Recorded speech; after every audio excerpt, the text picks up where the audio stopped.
What's up? It's your girl T's Corner.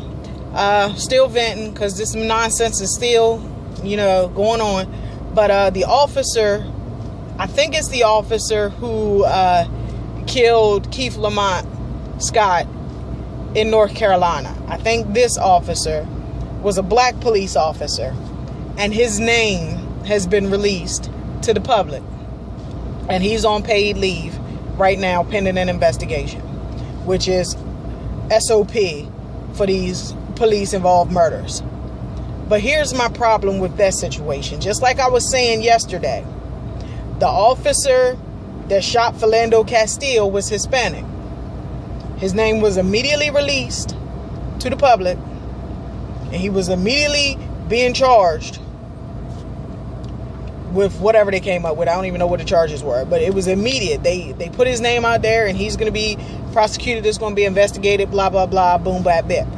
But the officer who killed Corinne Gaines right here in Maryland was a white officer, and the name wasn't released for safety of the officer. So an African-American police officer who kills an African-American, his name and race can be released to the public because it furthers the agenda that is set up to illuminate black on black crime. So it can't be a racist issue if it was a black police officer killing a black citizen. And for those who want to take the heat off of white America and Caucasian police officers, and to erase what is true, that there is a problem with race in this country, they make sure we know that the gentleman in question right now is an African American. The same thing with the Latino American in the Philando Castile case. However, you couldn't release the name of the officer who murdered Corinne Gaines for fear of that officer's safety because that officer was white. That's some bullshit.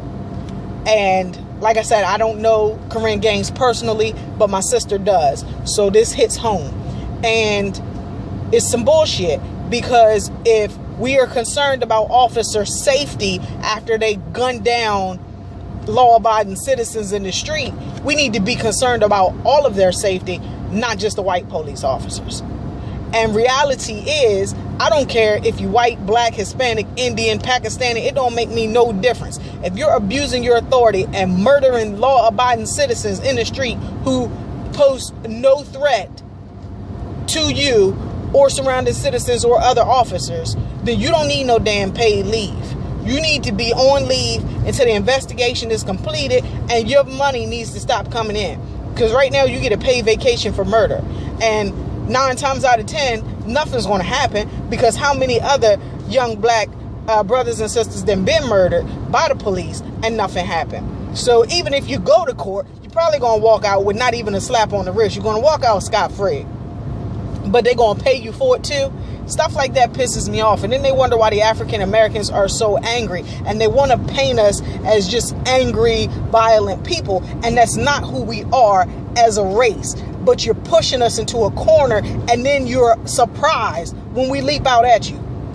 Don't be surprised when people start defending themselves. Don't be surprised when clapback season is at an all-time high because people are tired of seeing black brothers and sisters murdered in the street. Don't be surprised.